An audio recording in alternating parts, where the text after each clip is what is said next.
E mërkura në mesditë mblodhi disa protestues që bllokuan rrugën në vendbanimin e Draçevës, pikërisht para ndërmarrjes publike pyet e Maqedonisë njësia Karaxhica.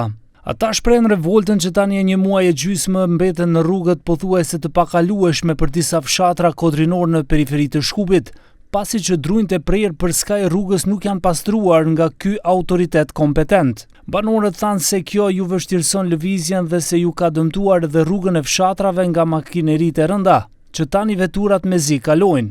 Pas temi kemi dalë në protesta për shkak të prerëve të pijeve. Në rrugën që janë të na dëmtuar, rrugën që kemi dëmtuar me krejt.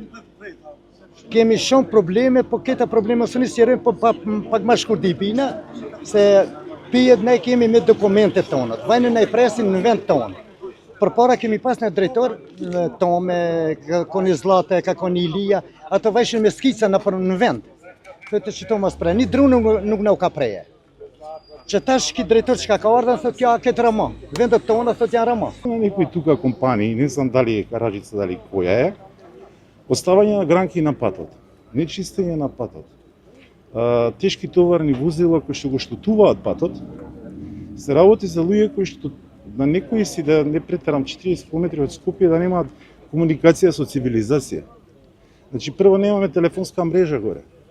Второ се гради хидроцентрала веќе неколку години и тука интензивно, еве ова гледате камиони позади, ова све иде горе. Значи овој камион има 15 тони.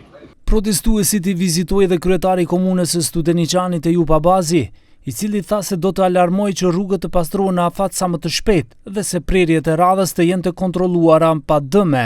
Ne normal si komunë nuk kemi ingerenca ti kontrollojmë pyjet e Maqedonisë për shkak se ka inspektorat shtetëror për pilltari dhe gjyeti dhe ne si komunë do ta adresojmë dhe do të kërkojmë prej institucioneve përkatëse që edhe kur ka prerje të drujve të bën në mënyrë të kontrolluar dhe që mos ketë dëmtim rruga e cila kalon qytetarët. Nga ndërmarrja publike pyet e Maqedonisë Karaxhica thonë se me kërkesë të ARM-s dhe Qendrës për Menaxhim me Kriza është kërkuar pastrimi i degëve në dy anët të rrugës për kalim më të lehtë të mjeteve të rënda në raste emergjente. Ndonse ajo zonë është ndaluar për kamion mbi 7 ton. Përgjegjësi Vlatko Gruevski tha se brenda 20 ditësh do të dalin të pastrojnë mbetjet e degëve në rrugë. Me градежната машина, значи имаме мајстори, постапките со тендери знаете како е, еден пропаѓа другиот. И сега овие денови треба да тргне нагоре преку село Тисовица, Мала река и до Алници. А во 2-3 места имаме случај каде што се поклопуваат трасите од далеководот и оваа траса што очистиме патот.